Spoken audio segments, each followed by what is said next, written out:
What are the best marketing channels to promote your books online? Let's take a look at these 6 channels. Number 1. Lead magnets. Create a lead magnet with one chapter of your book and give it away for free in exchange for their email address or contact detail. Number 2. Build your own website.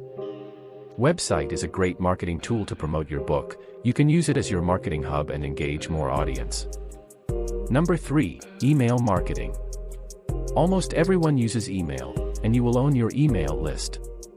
That's why email marketing is still popular and less expensive.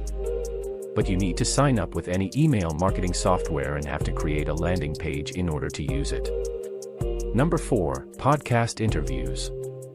Find out the relevant podcast channels and get featured in their interviews. This is another way to promote your books. Number 5. Social media posts.